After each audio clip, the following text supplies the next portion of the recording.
Ma'rifatullah, asma Allah atau mengenal Allah dari huruf-hurufnya atau namanya ya. Huruf yang pertama itu kan alif, dia berdiri tegak seperti orang sholat berdiri. Dengan sifatnya ya misalkan yang kemarin dijelaskan yaitu kuat keinginan, teguh pendirian, niatnya kuat. Itu bahasa-bahasa positifnya. Bahasa negatifnya misalkan pembangkang, gak mau nurut, gak mau mengikuti orang lain. Ya pas saja ila iblis itu kan yang bersujud kecuali iblis. Nah misalkan kita lihat dalam konteks manfaatnya apa gitu kan dalam kehidupan sehari-hari yang bisa kita terapkan, ini yang pentingnya kan. Jadi ketika kita misalkan mau pergi ke Surabaya untuk menuntut ilmu, nah ini kan bagus ya konteksnya.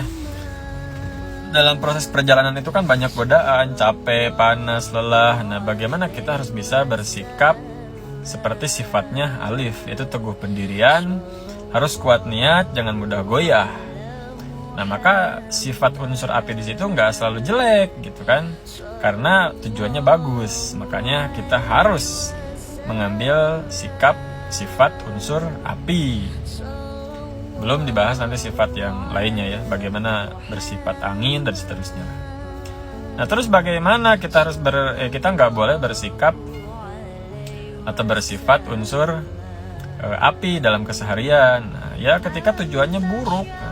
Ketika tujuannya buruk, maka dibahasakan menjadi membangkang, nggak nurut gitu kan.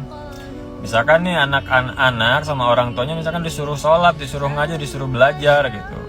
Anaknya nggak mau gitu kan. Nah dia tuh sedang bersifat unsur api, tapi penempatannya pada tujuan yang baik kan. Harusnya pas sajadu, harusnya dia istilahnya sujud gitu, mengikuti.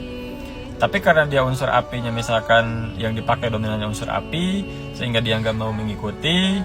Nah itu makanya masuknya katanya bahasanya sifatnya membangkang atau yang nggak nurut gitulah.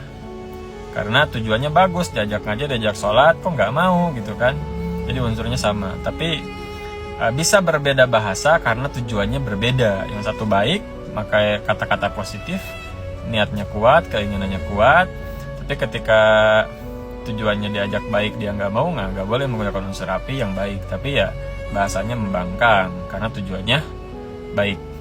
Nah jadi itu tujuannya harus aplikatif dalam kehidupan setelah mengenal asma Allah itu sendiri. Kira-kira begitu.